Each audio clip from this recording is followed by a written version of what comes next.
This is a continuation of sorts of my video about Sasquatch activity on a Texas property.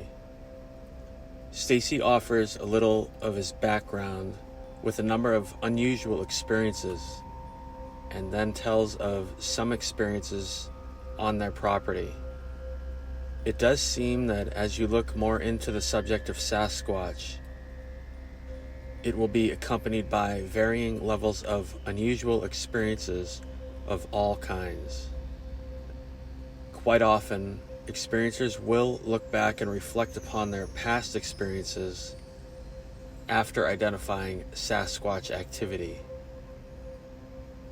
I found Stacey's pre-story most interesting and very fascinating, and then the Sasquatch experiences he has had contain a similar essence to numerous others I have heard and shared here on my YouTube channel.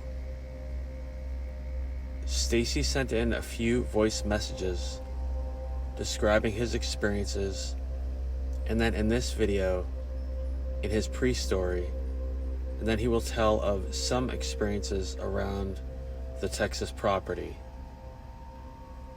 Here are his experiences.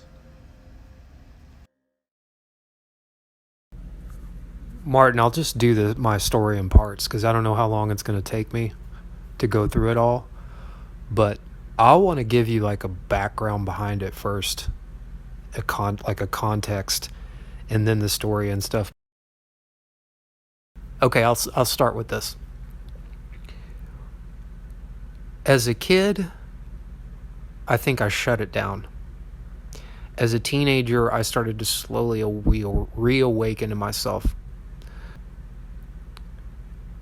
I went out of body when I was like 13, 14.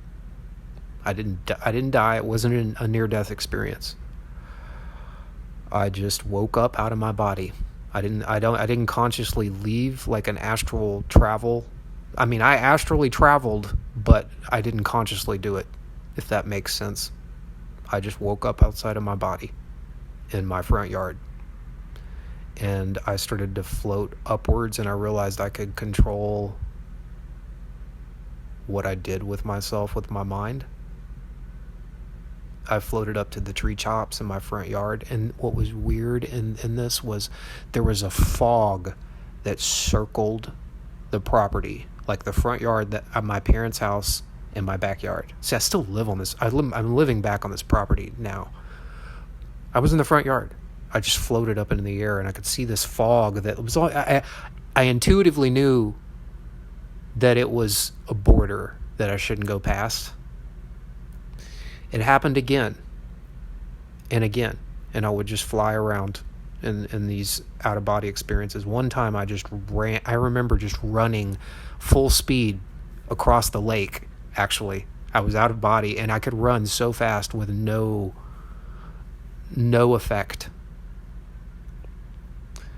Then I actually went somewhere one time. I don't know where I was. Parallel dimension. I don't think it was a parallel dimension. I think I went to the higher dimension, the one beyond this, the other side, as people would call it, the in-between, fourth dimension and fifth or third and fourth, however you look at that. And there were people on the ground, and I was flying, and they would wave at me as I would fly past them, and I'd wave back. Then came the out-of-body UFO stuff, extraterrestrial stuff. I regained consciousness one time where I was on another planet. All I remember is it was a night sky, dark sky. I could see all these stars in the sky. The ground was like this reddish color. It wasn't Mars. It was something else. And I saw a craft, a UFO, hovering above the ground where I was standing on this foreign planet. Fast forward about a year. I'm in Vienna, Austria. Experience of my life, time of my life. When I was a freshman in high school, my little 3A high school was invited to the Vienna International Music Festival. It happens once a year during the summertime in Vienna, Austria. I don't know if they still do it, but they did back then. What the Austrian government does or did is they would invite a high school from like every country across the globe to come to Austria. So we spent a week and a half in Vienna. My entire marching band, like, it was epic, Martin. I got to play some of the most sophisticated advanced classical music, like kids mostly never get to play at that age. Gustav Holst, a few famous composers, and we played all throughout. We toured like I was like a rock star. I had Japanese women coming up to me wanting to take my picture. I'm like, I'm not anybody famous. They're like, okay, 10 girls like, oh, he's cute. I'm like, what the hell? Playing in front of 10 to 20,000 people and having a crowd of 15,000 Austrians sing their national anthem as you play it. It's just, anyway. I'd never gotten really drunk before, like really drunk. And me and a couple of my friends, we were like 15. We bought a big bottle of vodka and drank it. And I was so gone, and I was hungover the next day. But that night I had a dream that I was walking down a street. I turned a corner and I looked and I saw all these buildings, and that was it. The next day, me and my friends, we're in between playing music and all. It was insane, Martin. Like, it was a nonstop. We would sleep like 4 or 5 hours a night. Here it is, 120, 100, however many of us there were. 100 of us kids with chaperones out in a foreign country, like rock stars and stuff. And the next day, I'm with a couple of my friends, maybe, I don't know, like chaperone or something. And then there's this shop that we walked past. And this Austrian gentleman had all these like old candy machines out in front of his store. Something happened and all the candies just came spilling out of the machine. And he was pissed off and he was, cursing in German. And I'm walking and all of a sudden it was like Deja Vu times 10. I turned the corner and it was the exact scene I saw in the dream that I had the night before. Go figure. My extrasensory abilities opened up through being hungover. As humorous as that is, it's true. Then it stopped for probably 4 or 5 years. And in my early 20s, I started to have visions and I started to become empathic. I was an empath as a young child, but I cut it off, like I was saying. And I cut off the extrasensory stuff back then too, I think. I'm not sure. It doesn't matter. But they're two different abilities, being empathic and then being extra, like all the psychic stuff. I mean, they're connected, but they're different. But I started to open up, and I started to be able to read people, and I started to dive into spirituality like a madman, and that's when I became a spiritual person, In my late 20s, I started to see orbs, auras. I started to really become empathic. That's when I became a full-time massage therapist. And as time went on, I started to develop the psychic stuff through my work. These orbs would start to show me where to work on people. That would go to parts of their body while I was working on them, and I could visually see it. Nobody else can see these things. I still to this day don't know what this phenomena is. Exactly. I still see them. See them more now. I see the energy fields more now too. But I started to see people's auras while I would work on them. And then I took some mushroom journeys in the early 2000 teens. I mean, it wasn't my first, but it was my first with the right intentions. Or more of a clear intention. That blew open some filters I had. I started to see energy fields Not just auras and orbs and everything else I mentioned, but I started to see energy fields around everything. I started to see the energy in the sky, like this sparkling light. I started to see this iridescent, constant moving, pixelated pattern in front of everything. I'm sitting here watching it right now while I'm talking to you. Like, I see everything that you see, everything everyone else sees, but I also don't. Also, I should tell you, for some reason, Martin, I'm the type of person that has come close to death multiple. I've never died, I've never had an NDE, but I've had multiple just, how did this not kill me type complications after surgery to, I had someone try to take me out one time. I've seen some stuff, Martin. I've seen some dark things. Internal bleeding after a hernia surgery that shut me down. Without the details, you wouldn't want to know them, but I've had a gun pulled on me. I've had to save some people's lives. I've seen drama that most people probably wouldn't know how to handle. I've seen a different type of war. I've seen a war, but a different kind. I think it's part of what compelled me into spirituality and massage, healing, and all this stuff.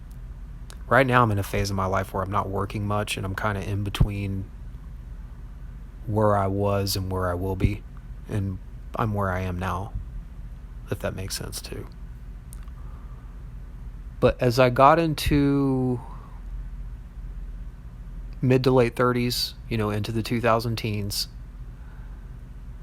around the time I discovered Sasquatch Ontario, I also discovered a spiritual teacher that was kind of culty, and I kind of got wrapped up in a cult type situation.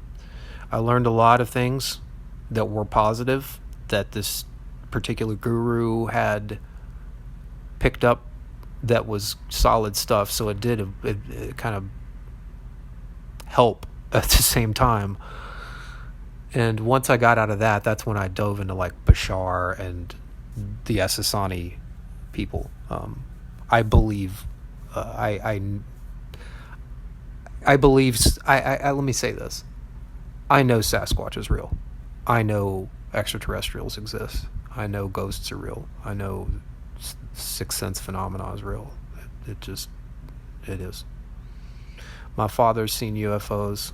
He got chased by one. They were just messing with him back in the 60s. Out here, actually. He watched UFOs all the time out here back in the day. He said they were all over the place. I've seen a UFO out here.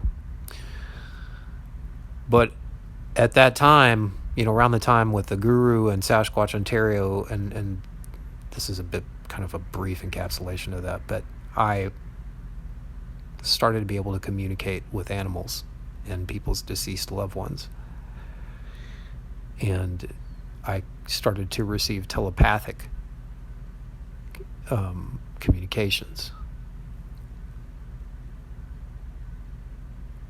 So I went through a dark time. I went through a dark time for a number of years, and just now I'm coming out of it. So I lost my job, career that I had for 15 years during COVID. And when that happened, one moment.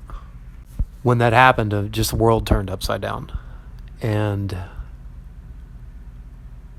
I left behind everything and moved back home.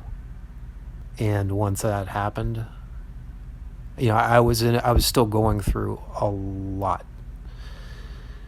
I lost my job, and then about 3 weeks later, I almost froze to death. There was a really, really, really, really cold, treacherous storm that hit the entire state of Texas about 2.5 years ago.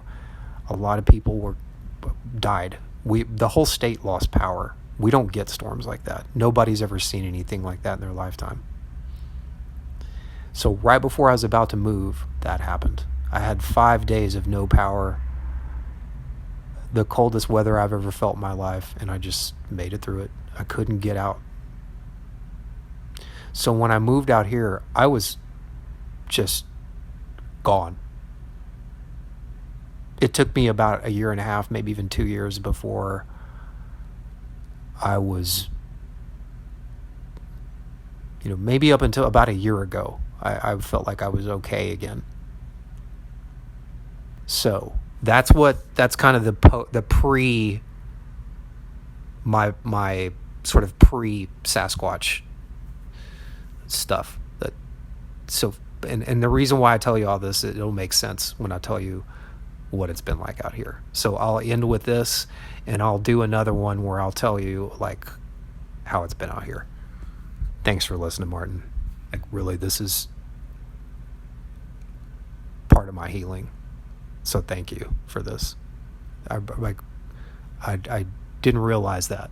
I mean, I kind of have been looking for this, and I've been wanting to be able to tell my story, but I know you're receiving it, and I'm super thankful. I don't know why. I guess I need to do. I don't guess. I know I need to do this. I need to tell it. I need to put it out there. It's just, I have to. So thank you. I forgot about a couple of things, Martin. So around that time that I had the out of body where I was completely conscious, I was like on another planet. I also had another one where I woke up in another place.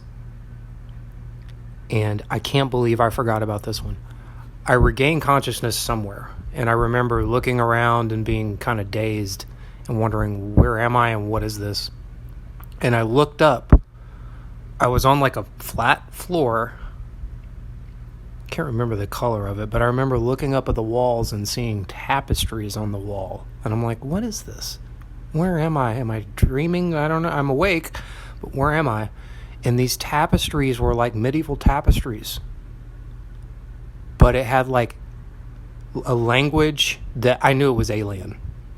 It just was something I'd never seen before.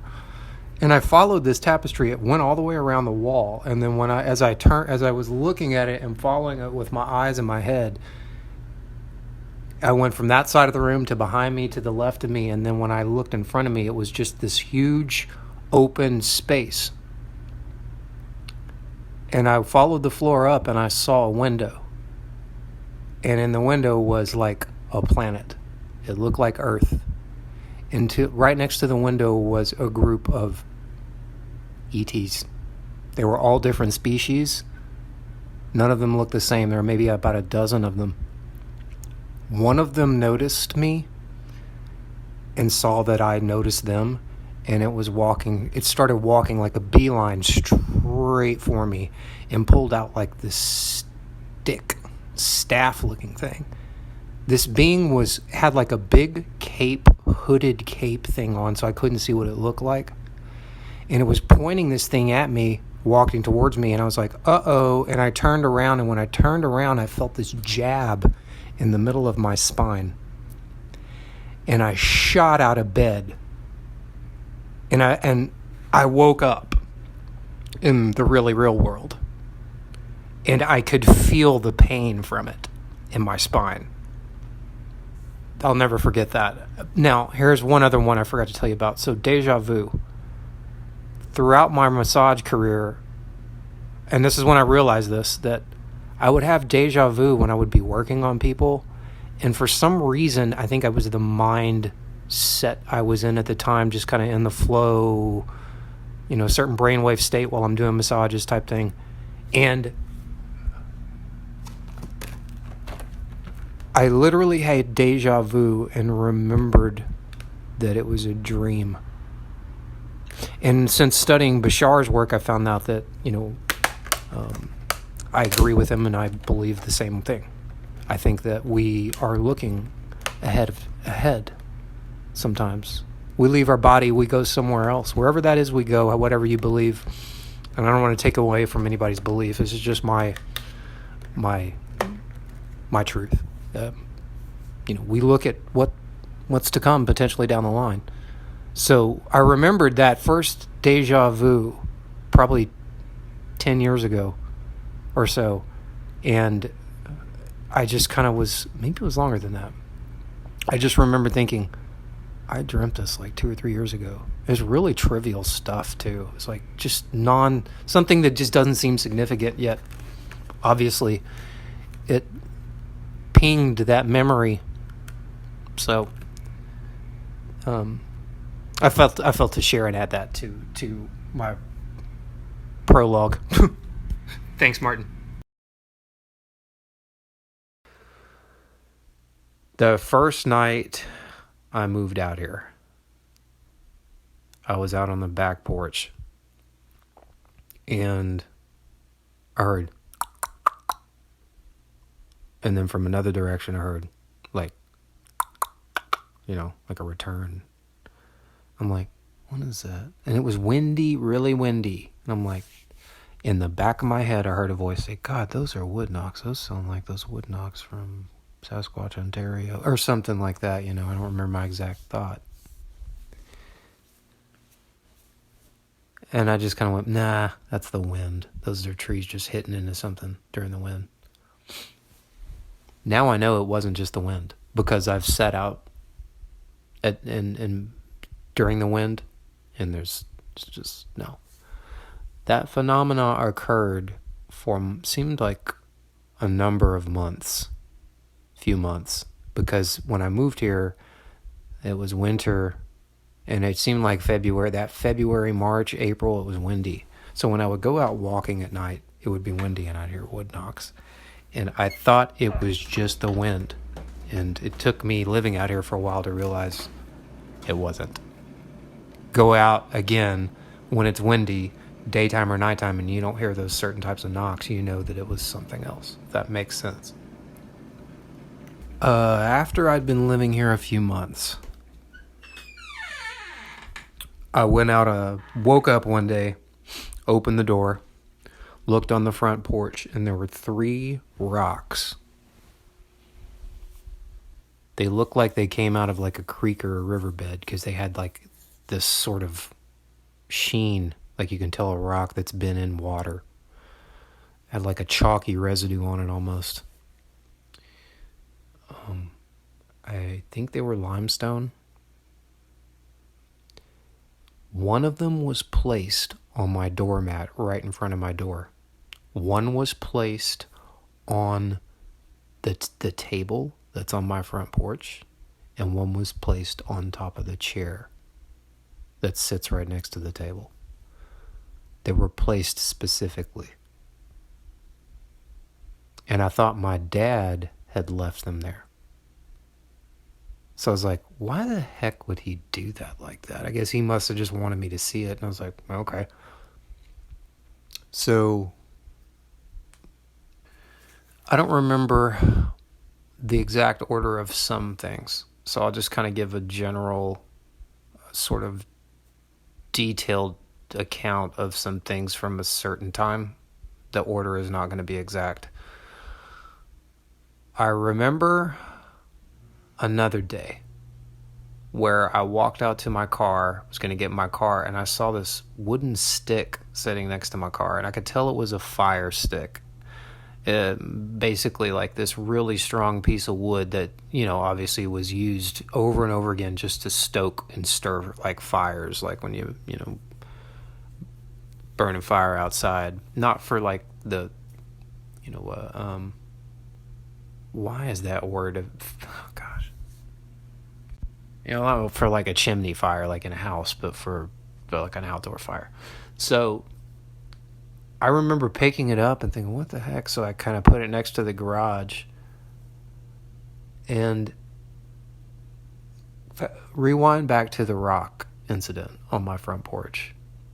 I think it was maybe like 3 months after that, 2, 3, 4 months, 5 months after that happened. I asked my dad, I said, hey, did you leave those rocks on the front porch? And he said, what rocks? I went, and I described what they looked like, where they were placed. He said, I didn't leave those there.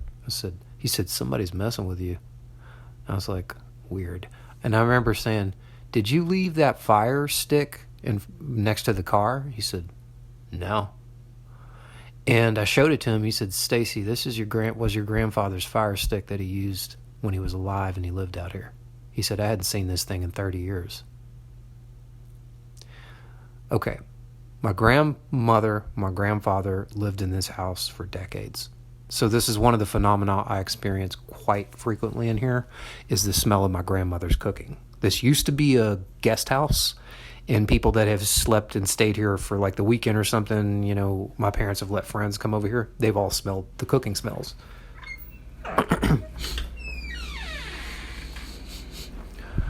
Sometimes I can walk in the kitchen and smell it. It's something about the nighttime she cooks. So she is not a ghost. She is crossed over. I think her energy is still so tied here because she spent so much time and her passion in cooking. So I'm going through that phenomena. I'm going through, okay, I almost just froze to death in a storm and I lost my job 3 weeks before that. And there's weird stuff going on out here. And I'm like, So I'm blown away by the fact that my grandfather's fire stick in those rocks, and I'm like, there's no explanation for it.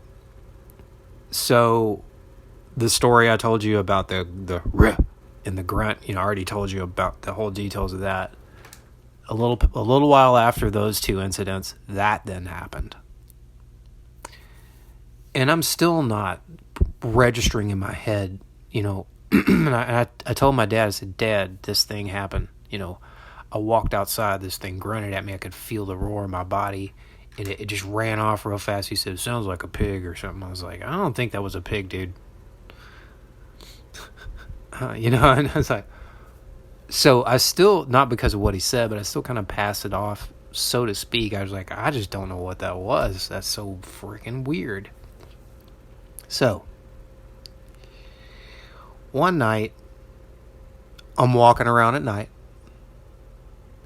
and I smell this. It's almost like if you took a skunk that sprayed and mixed it with the most strongest, like, beauty salon. There's a woman in there getting her hair done, dyed, whatever, every hair care treatment smell that you can imagine. Strong, synthetic chemical smell like that, mixed with a skunk smell. And I'm going, what the? It's like, that's not a skunk, but it is. I'm like, that's weird. And I just caught a whiff of it, and I went and walked, came back through that same area, and I smelled it in the same exact spot again. Went and walked again, came back, and it had moved a little. And by the time I got back to my house, it was like the smell was everywhere. It was strong as hell. And I came inside and I could smell it inside. And I smelled it inside for like an hour. And I remember going outside and opening the door, and it was stronger outside. And I was like, what in the hell is this skunk doing? Like, I didn't see a skunk. I looked all around, and I'm like, what is going on? What is this? Eventually, like I said, the smell went away inside the house, and then I went outside, checked it, and smelled it, and it was brutal. And then I came back in, and maybe another hour later, I went back outside and to see if it stunk, and the smell was gone by then. I'm like, man, that was like a few hours of this thing like smelling up. Skunks, that's just weird skunk behavior, right? Unnatural, natural stuff. So one day when I was walking, I heard this like classic Bram Stoker Dracula wolf howl. And I went, that ain't a dog, that's a wolf. What the F? What the heck? One night, somebody came up to my door and jiggled the doorknob. One night, something was thrown at the house, hard and loud, like it must have been a rock. One night, 4 a.m., I shot out of bed, got woken up by what sounded to me like a car wreck right outside my house on the highway. And I'm like, oh my God. And I woke up, got out of bed, looked outside. There was nothing out there. There was no wreck. I'm going, okay. What the hell was that? So that is what I pretty much know was my, believe, no, that had to have been my first house slap. Well, it's the only one I've really had. That's only happened one time where it's been like loud house slap, hello, boom. But there's been other stuff, phenomena. One night, I heard something weird, and I knocked like on the floor to my house. I live on, so you can hear it. I live on a house that's on like those concrete stilts. In a house that's on those concrete stilts. And I remember going, what the hell was that? So I just knocked on the floor, and something knocked back at me. Like I went knock, knock, and I got a back, but from the other side of the house. And I was like, oh, hell no. I remember during that time going out and walking, and some nights I would go out walking without my light back then. I had nothing to fear. I had nothing to be concerned with out here. This is where I grew up. I know this land. I know everything, whatever. I got plenty of neighbors. There's plenty of light. Blah, I'm good. Even though once you get past my house down into the woods, there's not much light until you get over to my parents' place. Anyway, I started to get the feeling like I was being watched a lot. Like something is watching me. So I feel like I'm being watched. I could just freaking feel it. I'm like, what is watching me? And Martin, half of these experiences, every time something would happen, weird, these various things I'm describing, there would always be this kind of voice in the back of my head going, God, that's Sasquatch. And I'm like, yeah, but it could be this, whatever. Or maybe it is, and I don't know. Sometimes it wasn't with certain things, sometimes it was. I remember in those first months, at night I'd hear this, like this. It just sounded like what in the hell is that? And I remember once it stopped happening, I thought, well, I wonder what that was. And I even asked my dad, I was like, you know what that is? And da-da-da-da. And I don't think he knew what I meant. There have been a variety of times where I've heard this insanely loud metallic bang that many people have described. It always sounds like it's coming from right across the street at one of my neighbors, but that metallic just smash sound that absolutely rattles you and sounds like a gunshot, but it ain't. It's just this boom. I've heard that 4 or 5 times. Always at night. The metallic humming sound, I've heard that too. A lot of these phenomena happened in those first months or year here. A lot of the metallic humming, the metallic banging. So, as well, another phenomena that this one has stopped as well, but another thing that used to happen, Martin, is when I would go walking at night, and it would always be at night. If I went walking around the lake in the woods during the day, this wouldn't happen. But at night, when I would leave my house, I go walking, and there was always this one spot on the lake where something would hit the ground. I'm trying to figure out how to describe this. Something would hit the ground, and I remember always thinking, what in the hell? Why is it always right here where I hear this sound on the ground and it's always right next to me? It never hits me. It's always right in this spot too, right in this one area. I mean, literally within a 10 foot spot. So one time it hit the ground and bounced in the lake, and I went, that's not falling from above me. That's coming from the side. That's coming from the tree line, but from the side, not from above. And that wigged me out. And once I realized that happened maybe a few more times, and then that phenomena stopped. One night I was walking around in the pasture, and something shook the shit out of this one tree. And I heard this sound, like a huff. I thought, that's a deer, but I'm like, no, Stacey, the deer don't grab trees and shake them. And I went, I'm going to get the hell out of here. I remember that night I thought, yeah, I'm walking up to the house real fast right now. You know what? Here's what I'm going to do. This is already 22 minutes. I'm going to make 2 parts out of this.